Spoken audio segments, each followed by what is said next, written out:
back in 2015, Ariel introduced the Nomad, a crazy, skeletal, all-terrain, buggy thing. It was, in a word, brilliant, indestructible, effervescent. Quite simply, the most fun you could have while wearing fishing waders and 3 or 4 thermal vests. And now, a decade later, Ariel's decided it's time for a new one. Which could be a problem, because traditionally, the way to go about creating a second generation car is to look at all the issues with the first one and fix them, which in the case of the Nomad would mean making it more refined, more spacious, and add more creature comforts. And if you did that, you'd end up with this. Luckily, Ariel didn't do that. They did this. Yes, the Nomad is, thank God, still very much a Nomad. Very much some scaffolding on wheels, very much a renegade, very much the same as ever. But at the same time, it's also quite different.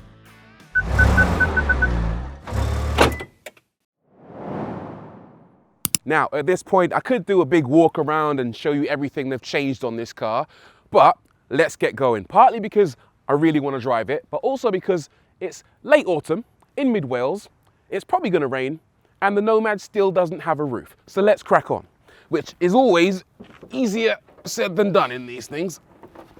Excuse me.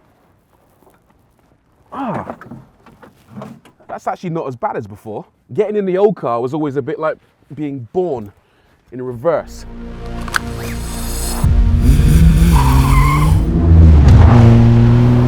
So the first thing we need to talk about is what's behind me. And I'm not talking about this surprisingly comfortable plastic chair. I'm talking about the power unit. For the last 2 decades, pretty much every Ariel has used a Honda engine. But not this new Nomad. This one's powered by Ford, specifically a 2.3-litre 4-cylinder turbo unit from the Focus ST and some versions of the Mustang. It's been tuned by Ariel to make a very healthy 305 horsepower. Now that might not sound like a lot by modern standards, but let's not forget, this is a lightweight car. It only weighs 715 kilograms. So you've got all the power of a serious hot hatch and only half the weight of a serious hot hatch. And that means acceleration is pretty serious. Yikes! 0 to 60, 3.4 seconds. Top speed, 134 miles an hour, which just sounds terrifying to me. Let's not forget, this thing is basically some nicely painted scaffolding on wheels.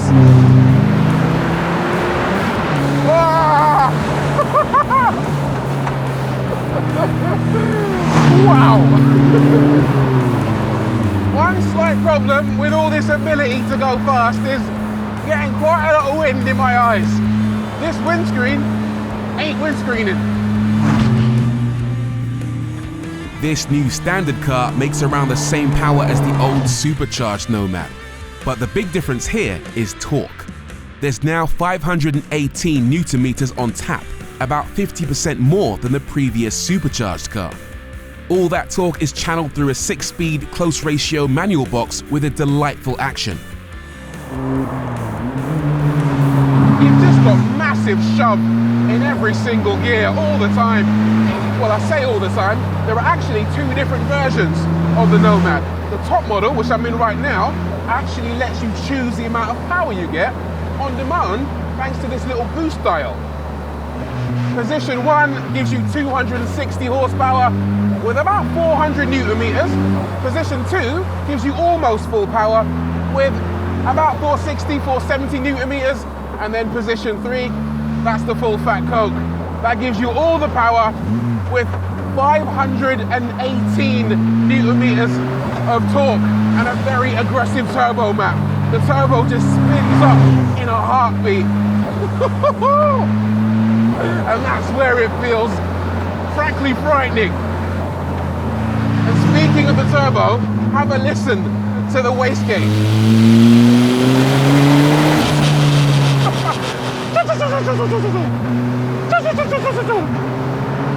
Ah, it sounds wicked. To cope with the extra power, the brakes, optional 4-pot calipers front and rear, are 40% bigger than before.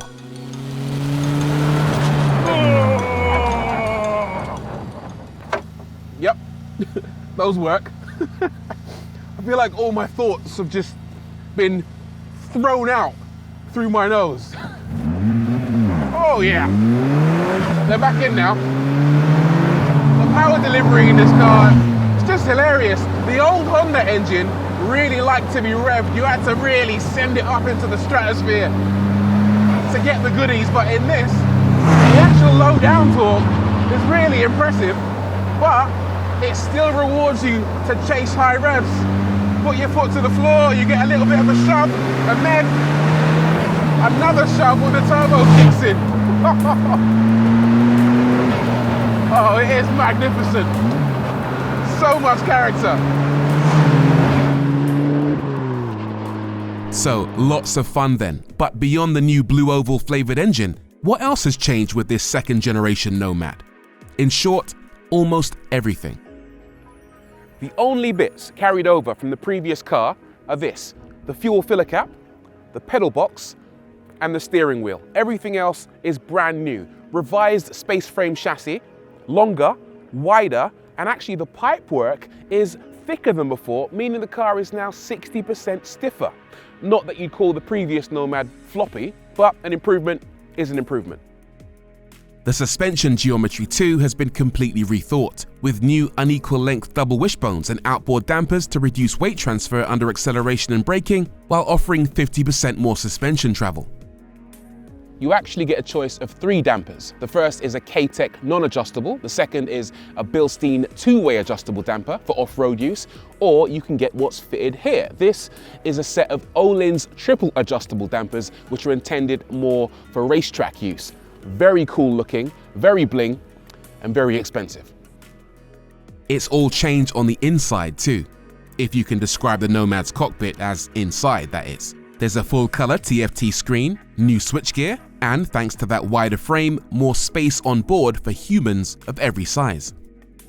And speaking of different sized humans, the pedal box is non-adjustable, the steering is fixed, and so are the seats. They're bolted to the chassis. So if you want to share the driving with another human being and they're a different size, you gotta get handy with a spanner or buy a second Nomad.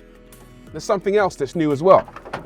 Not this optional light bar, which is brilliant at causing retinal damage. They are very bright. I'm talking about this visor, which looks like a Formula One car's front wing, doesn't it? And that's actually no coincidence. This is designed for aerodynamics. What it does is it channels air flowing over the windscreen into this scoop.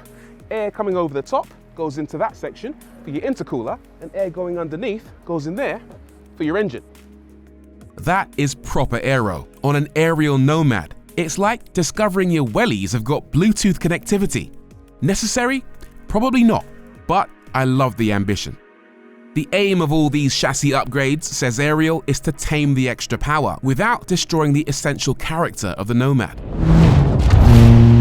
And that's the tricky balancing act, because the old Nomad was completely unique in the way that it went down a road or up a sand dune or down the side of an active volcano. There was so much movement in it, it was so playful. It wasn't the tiniest thing in the world, but it was a lot of fun. This, very, very different. The body control in the Nomad 2 is just a lot tighter. There's a lot less roll, a lot less dive, a lot less squat. It kind of feels a lot more sensible. It feels like a much better road car. If anything, they've brought the Nomad a bit closer to the Atom. The steering, to me, feels a lot more direct than before. You don't really have to work the wheel a lot, just tiny inputs, that's all you need. To me, I'd actually like a little bit more play in the steering to make me feel a bit more involved. The way the rack is set up right now makes it feel very surgical, very precise, but again, nothing wrong with that. In most modern fast cars, you have to be going absolutely flat out before they start to move around. Here, you can explore physics at sensible speeds. I've got to give credit to the pedal box as well. The spacing between the pedals is perfect for heeling and towing. Just makes you want to downshift unnecessarily so you can go off again. Oh yes! The Nomad has adjustable traction control, so you can dial in more or less playfulness. Even in the loosest setting, it isn't quite as wild as it looks. However, there is still plenty of play. It can be quite relaxing in a way if you drive it gently. Although I'd be a lot more relaxed if I had a heater and some doors. Maybe a roof as well. Generally, not as many holes all around me. It's even fairly decent when you're not pushing, shockingly, with suspension that irons out the worst potholes. So what's not to like? Well, for something that's mostly whole, the Nomad is not cheap. Prices start at £68,000. This one, with the fancy suspension and light bar and everything else, costs £86,000. That's a lot of pounds for not a whole lot of pounds. And if you can stomach the price, you'll find that there is a 3-year waiting list for the Nomad. And that, with the way the world's going right now, means that civilization might have collapsed by the time you take delivery. But then again, this actually ain't a bad car for when things go all Mad Max. So yeah, swings and roundabouts. But the biggest problem of all is none of that. It's this.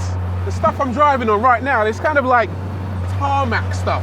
I'm finding it a bit claustrophobic, a bit limiting. See, buying a Nomad and only using it on the road is like buying a helicopter and only using it to store your Tupperware. Sure, it will do the job, but you're not really appreciating the breadth of its capabilities. Thankfully, I know a little place around here where the Nomad can stretch its legs.